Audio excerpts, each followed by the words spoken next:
नमस्कार, स्वागत है आप सभी का एनएफ न्यूज पर। मैं हूं आपके साथ रोहित।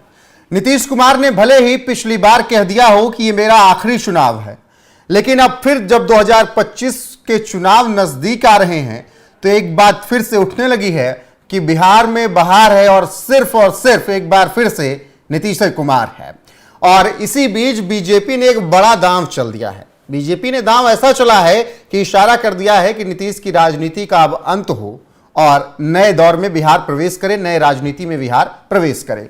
पंकज प्रसून जी से विस्तार से जानेंगे बिहार की राजनीति में इतना उथल पुथल इस ठंड के मौके पर क्यों शुरू हो रही है, और आखिर क्या नीतीश कुमार 2025 में चेहरा होंगे या फिर वाकई में वो संन्यास ले लेंगे।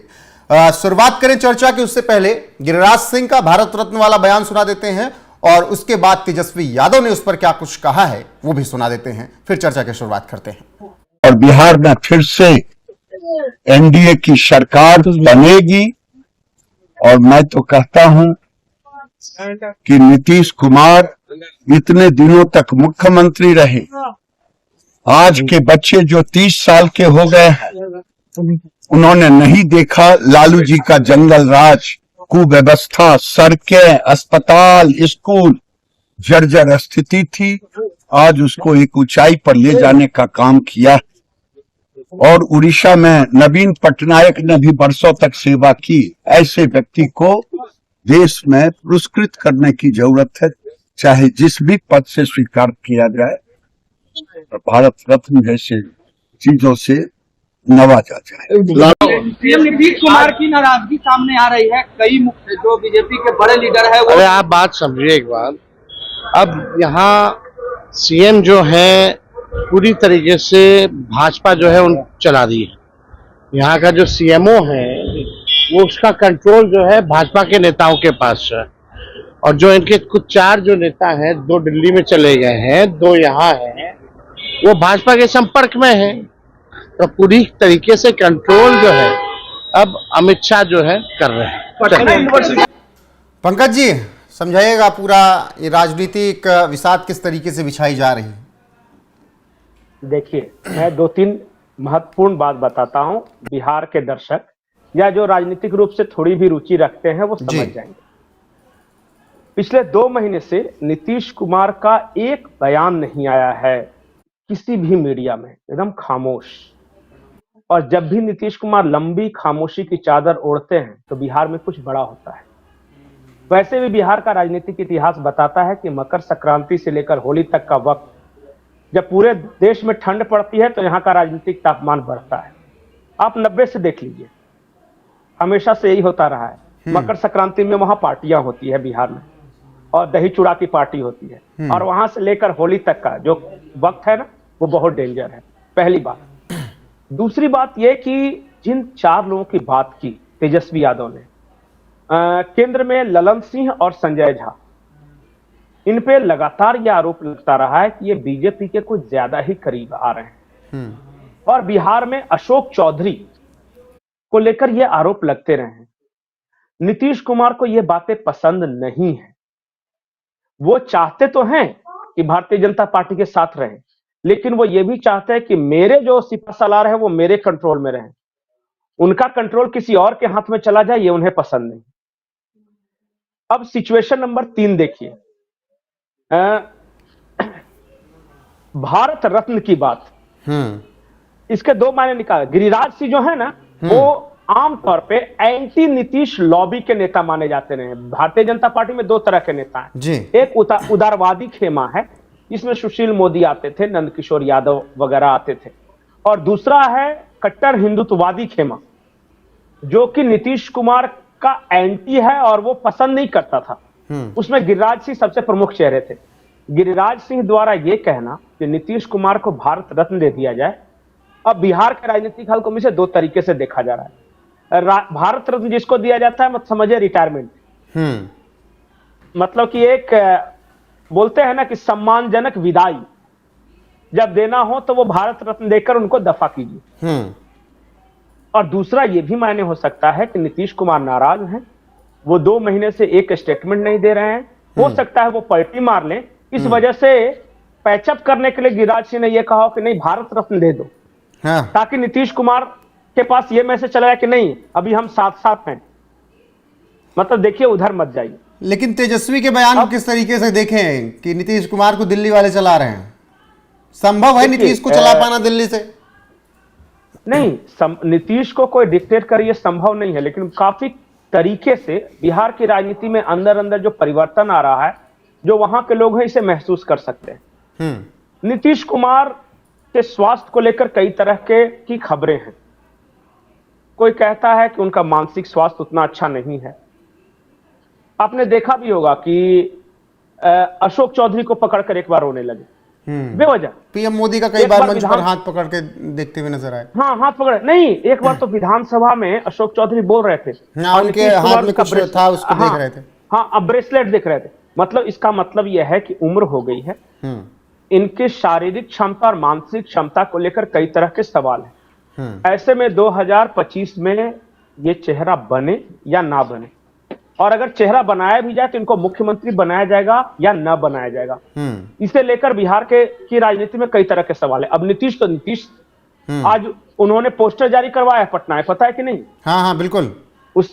हाँ, पोस्टर में यह लिखा है कि बिहार की जब जब चर्चा होगी तब सिर्फ एक नाम की चर्चा होगी, नीतीश कुमार।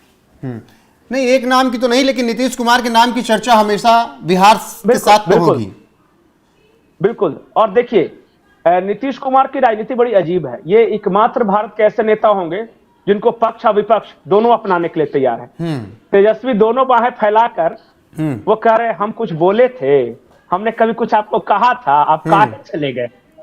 विधानसभा में उनका जो बयान है वो देखिए, मतलब कि गर्लफ्रेंड चली गई है लेकिन मनाने का सिलसिला अभी भी जारी है। लेकिन पंकज जी, नीतीश कुमार एक वाहिद ऐसे नेता हैं, मुझे लग रहा है कि जो थोड़ा बेदाग छवि के भी हैं, इसीलिए उनको किसी और तरीके से कसा भी नहीं जा सकता है। नहीं, बेदाग छवि के है या नहीं, लेकिन इन पर आरोप लगाए तो कौन? हाँ, अब देखिए, बहुत तरह के घपले घोटाले की खबर आई, लेकिन आरजेडी भी नीतीश पर अटैक नहीं करता है कि पता नहीं कब जरूरत पड़ जाए, और भारतीय जनता पार्टी भी नीतीश पर अटैक नहीं करती है कि पता नहीं कब जरूरत पड़ जाए। नीतीश आलू है। तो नीतीश कुमार बिल्कुल, ऐसे कहावत थी कि जब तक रहेगा समोसे में आलू, बिहार में रहेगा लालू, लेकिन उसे पलट दिया है नीतीश कुमार ने।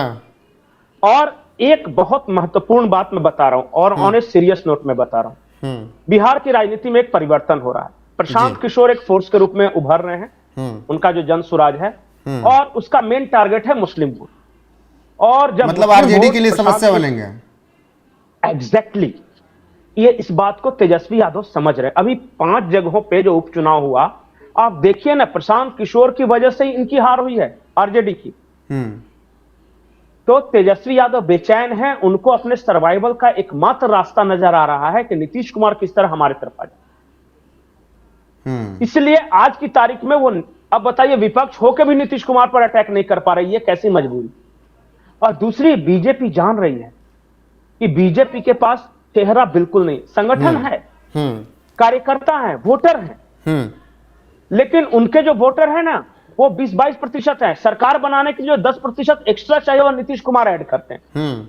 और बिहार बीजेपी के पास चेहरा नहीं। एक गहन मंथन हुआ है 2 दिनों के अंदर, दिल्ली में भी ये मंथन हुआ है भारतीय जनता पार्टी के अंदर।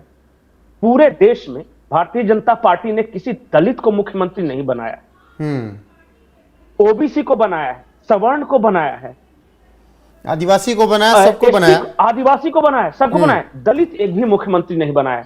क्या बिहार में वो संभव है? बिहार में क्या दलित मुख्यमंत्री बनेगा? और मैं इसे उस परिप्रेक्ष्य में बात कर रहा हूं जब पूरे देश में अंबेडकर को लेकर एक बवाल चल रहा है। बिल्कुल पंकज जी, ऐसे में बिहार के परिप्रेक्ष्य से मेरा आखिरी सवाल इस चर्चा में, कि क्या नीतीश कुमार के चेहरे के बिना अगर एनडीए चुनाव लड़ता है बिहार में किसी और चेहरे पर, हालांकि चेहरा तो शायद जारी ना किया जाए, लेकिन अगर नीतीश के अलावा इतर सोचते हैं तो संभव है वहां पर जीत दर्ज कर पाना? नहीं, एक मंथन चल रहा है, वो मैंने बता। देखिए, अशोक चौधरी दलित नेता हैं, वो जेडीयू के हैं, ललन सिंह सवर्ण हैं, भूमिहार में आते हैं, और संजय झा ब्राह्मण हैं। अब सबने मिलकर यह किया कि हम अगर किसी दलित को आगे कर दें और नीतीश कुमार की पार्टी हमारे साथ बनी रहे तो हमें कोई नहीं हरा सकता। तो क्या चिराग पासवान को आगे किया जा सकता है? चिराग पासवान को आगे तब किया जाएगा जब वो विलय के लिए तैयार होंगे। अलग रह के देखिए, उनसे ये कहा जा रहा है कि तुम एक काम करो, तुम्हारी पार्टी का मैक्सिमम कितना सीट आ सकता है, मैक्सिमम तुम अपना बता दो, उससे तुम मुख्यमंत्री नहीं बनोगे। लेकिन बीजेपी में आ जाओगे तो बीजेपी के दलित चेहरे के रूप में तुम्हारे पास अबंडेंट स्कोप है, स्काई इज द लिमिट। और युवा भी है, विजन भी दिख रहा है। बिल्कुल, और दलित हैं। और सबसे बड़ी बात है कि पूरे देश में एक भी दलित मुख्यमंत्री नहीं है बीजेपी के पास, कोई चेहरा भी नहीं है ना दूर दूर तक। तो ये कहा जा रहा है कि तुम अपनी पार्टी का विलय कर लो, और इससे क्या फायदा होगा, तुम्हें हम चेहरा बना देंगे। और जेडीयू का तुम मत घबराओ, जेडीयू के जो भी इंपॉर्टेंट नेता हैं, अशोक चौधरी हो जाए, नलन से हो जाए, संजय जाए, वो हमारे पाले में है। नीतीश को हम सम्मानजनक विदाई दे देंगे, भारत रत्न दे देंगे हम, मतलब जो शिगुफा छोड़ा है। बिल्कुल, ठीक है पंकज जी, हैं कि नहीं फंसते। ठीक है, देखना दिलचस्प होगा। बिहार की राजनीति वैसे भी हर दिन, हर सुबह, हर शाम, हर रात दिलचस्प रहती है। अब एक बार नीतीश कुमार फिर से क्या कुछ करने जा रहे हैं, ये देखना दिलचस्प रहेगा। लेकिन इतना तो तय है कि 2025 का चुनाव बहुत अलग होने वाला है पिछले कुछ सालों में। बहुत बहुत शुक्रिया पंकज जी आपका इस चर्चा में जुड़ने के लिए। दर्शकों की बारी है, उन्हें क्या लगता है कि बिहार अब की क्या कुछ सोच रहा है, क्या कुछ नीतीश देख रहे हैं, कमेंट में अपनी राय जरूर बताएं। बने रहें हमारे साथ। नमस्कार।